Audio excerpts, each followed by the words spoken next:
मां की चीख। प्रस्तावना कभी कभी इंसान के गुनाहों का हिसाब अदालत से पहले कुदरत कर देती है। यह कहानी है एक मां की, जिसने अपने बेटे को पाल पोस कर बड़ा किया, लेकिन जिस बेटे को उसने अपनी जान से ज्यादा चाहा, उसी ने उसे धोखा दे दिया। पहला दृश्य। एक दर्द भरी रात। लखनऊ की सर्द रातें वैसे तो खामोश होती हैं, लेकिन उस रात चौक इलाके की एक गली में एक चीख गूंज उठी। बचाओ, कोई बचाओ। गली के कुत्ते भौंकने लगे, लेकिन इंसान की दुनिया में इंसान सोता रहा। जब कोई बाहर निकला तो देखा खून से लथपथ एक बुजुर्ग औरत जमीन पर गिरी पड़ी थी। उसका चेहरा पहचाना जा सकता था। वह मोहल्ले की अम्मा थी, जिनका असली नाम सुलोचना देवी था। वह जमीन पर पड़ी तड़प रही थी। उनकी सांसें तेजी से चल रही थीं। उनकी कांपती हुई उंगलियां अपने ही बेटे करण की ओर इशारा कर रही थीं, जो सामने खड़ा था। उसके हाथ में एक खूनी चाकू था। लोगों की भीड़ जमा हो गई। कोई कुछ बोल नहीं पा रहा था। करण की आंखों में अपराध बोध नहीं था, बस एक ठंडी निर्दयता भरी नजर। करण, बेटा, ऐसा क्यों? सुलोचना देवी की आवाज कांप रही थी, लेकिन करण चुपचाप खड़ा रहा। दूसरा दृश्य। लालच की काली परछाई। पुलिस की जीप आई। इंस्पेक्टर विक्रम उतरे। उन्होंने करण को घूरा और कहा, तूने अपनी ही मां पर हमला किया? करण की आंखों में कोई भाव नहीं थे। उसने बस इतना कहा, हां। यह जवाब किसी के लिए भी सहनीय नहीं था। पड़ोस की एक औरत, शीला चाची, रो पड़ी। अरे, इस औरत ने अपने पति के बाद तुझे अकेले पाला, पढ़ाया लिखाया, तुझे अपने पैरों पर खड़ा किया, और तूने। पुलिस ने करण को हथकड़ी पहना दी। लेकिन कहानी यहीं खत्म नहीं होती। तीसरा दृश्य।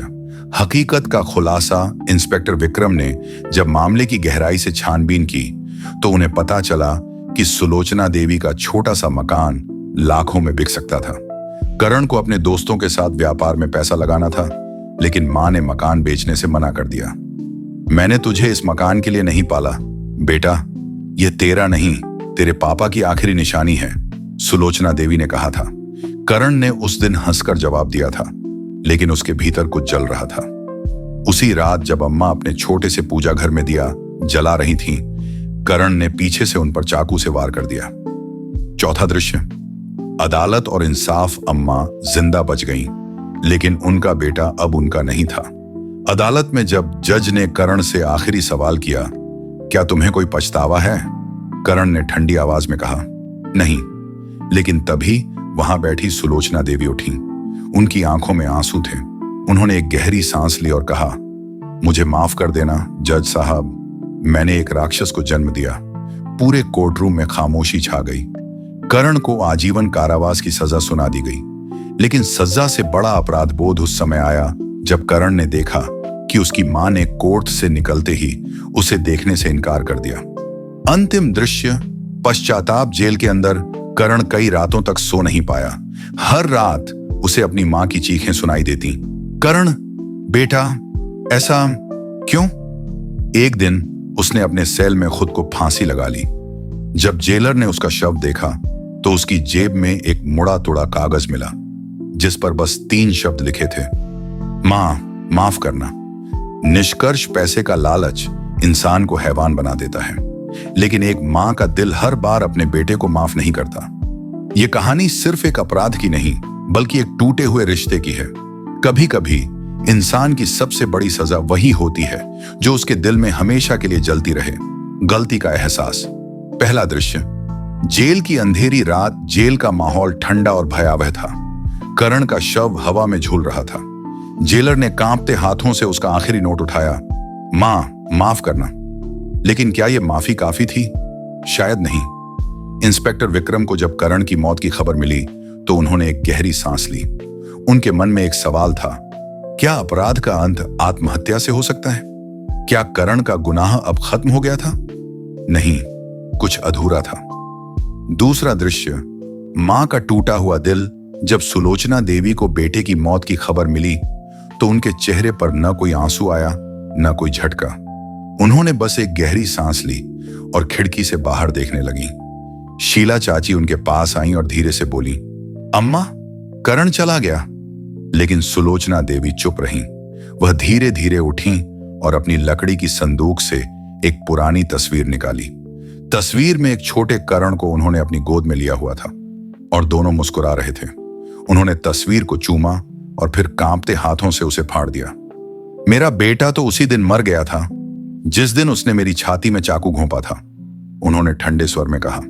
तीसरा दृश्य, एक नई साजिश। लेकिन कहानी यहीं खत्म नहीं हुई।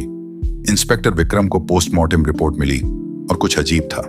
करण ने आत्महत्या की थी, लेकिन फंदे के निशान कुछ अलग थे।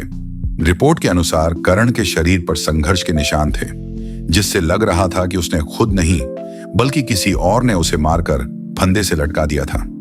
जेल में एक कैदी दीपक, जो करण के साथ एक ही ब्लॉक में था, ने एक दिन गुपचुप तरीके से विक्रम को एक नोट दिया। उस पर लिखा था, करण को मारा गया है, असली कहानी जेल में दबी हुई है। चौथा दृश्य, जेल का सच। विक्रम ने जेल में जाकर कैदियों से पूछताछ की, लेकिन कोई कुछ नहीं बोल रहा था। फिर उन्होंने दीपक को अलग से बुलाया। तू जानता है करण की मौत का राजा? दीपक ने इधर उधर देखा और धीरे से कहा, करण ने बहुत सारे काले धंधों में हाथ डाल रखा था। उसकी जेल में कुछ लोगों से दुश्मनी थी, खासकर एक आदमी से, रघु भैया। पहला दृश्य, अपराध का नया साया। करण की मौत को 6 महीने बीत चुके थे, लेकिन लखनऊ का चौक इलाका अभी भी उसकी कहानी को भूला नहीं था। सुलोचना देवी अब भी अपने छोटे से घर में अकेली थीं। उनकी आंखों में वही पुरानी तकलीफ थी, लेकिन अब वह ज्यादा बाहर नहीं निकलती थीं। पर एक रात कुछ अजीब हुआ। रात के 2 बजे पड़ोसियों ने सुना एक और चीख। लोग जब दौड़कर बाहर निकले तो देखा सुलोचना देवी के घर की खिड़की टूटी हुई थी और अंदर से धीमी धीमी सिसकियों की आवाज आ रही थी। पुलिस आई। जब दरवाजा तोड़ा गया तो अंदर का नजारा देखने लायक था। सुलोचना देवी जमीन पर बैठी थीं और दीवार पर लाल रंग से लिखा था, करण वापस आ गया है। दूसरा दृश्य, भूत या नया अपराध। इंस्पेक्टर विक्रम ने जब यह देखा तो उनका माथा ठनक गया। यह किसी की शरारत है या सच में कुछ अजीब चल रहा है? सुलोचना देवी कांपते हुए बोली, मैंने उसे देखा, उसने मुझे देखा, मेरा बेटा लौट आया है। विक्रम को लगा कि सदमे में अम्मा को भ्रम हो रहा है, लेकिन तभी उनके कांस्टेबल ने कुछ चौंकाने वाली खबर दी।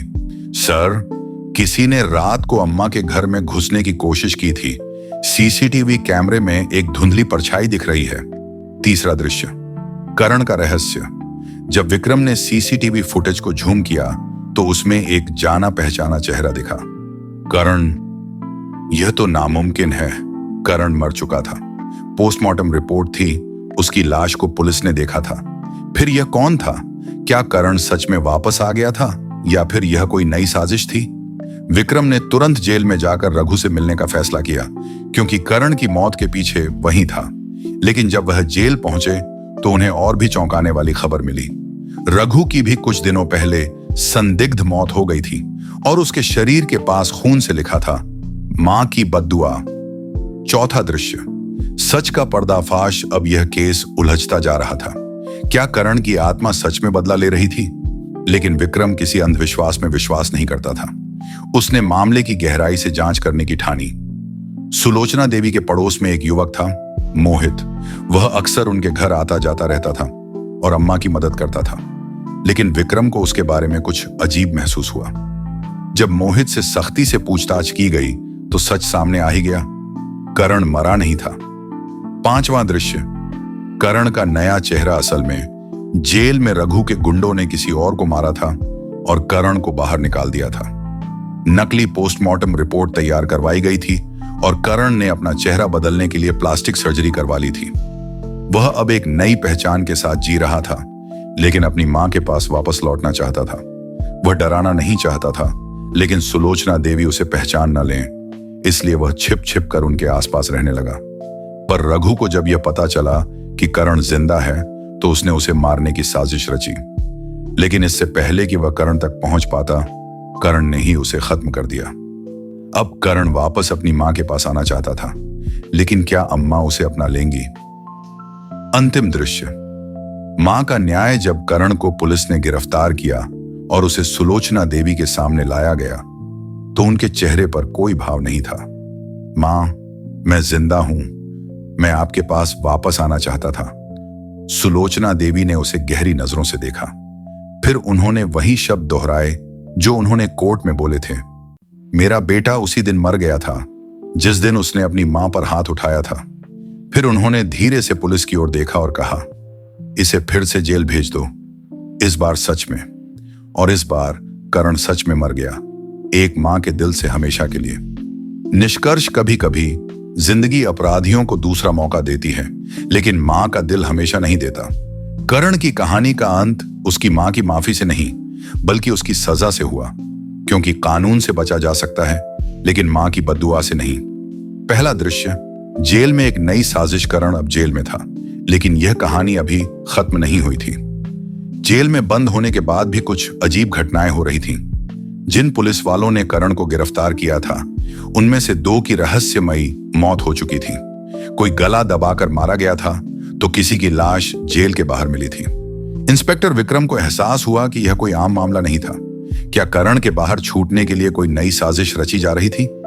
दूसरा दृश्य, मां की छाया सुलोचना देवी अब भी अपने पुराने घर में अकेली रह रही थी, लेकिन अब उन्हें बार बार ऐसा महसूस होता था कि कोई उनके आसपास है। रात के समय दरवाजे पर दस्तक होती थी, लेकिन जब वह खोलती तो कोई नहीं होता। मां, तुमने मुझे जेल भेज दिया। लेकिन क्या मां अपने बेटे से हमेशा के लिए दूर रह सकती है? एक रात उन्हें ऐसा महसूस हुआ कि करण उनके सामने खड़ा है। वही पुरानी आंखें, वही दर्द, लेकिन यह हकीकत थी या उनके मन का भ्रम? तीसरा दृश्य, जेल से बाहर भागने की योजना। इधर जेल में करण के लिए एक नई योजना बनाई जा रही थी। उसके पुराने साथी, जो अब भी बाहर थे, उसे जेल से छुड़ाने के लिए तैयारी कर रहे थे। विक्रम को इसकी भनक लग गई थी। उन्होंने अपनी टीम के साथ जेल की सुरक्षा बढ़ा दी, लेकिन वह भूल गए कि असली खतरा बाहर से नहीं, बल्कि अंदर से था। जेल के अंदर कुछ पुलिस अधिकारी पैसे लेकर करण के लिए रास्ता खोल रहे थे। एक रात जब सब सो रहे थे, करण को उसके ही एक करीबी पुलिस अधिकारी ने चुपचाप जेल से बाहर निकाल दिया। चौथा दृश्य, मां की आखिरी परीक्षा। सुलोचना देवी को जब पता चला कि करण जेल से भाग गया है, तो वह चौंक गई, लेकिन इस बार वह डरी नहीं। अगर वह मेरे पास वापस आ रहा है, तो उसे अपना सबसे बड़ा सच बताना होगा, उन्होंने बुदबुदाया।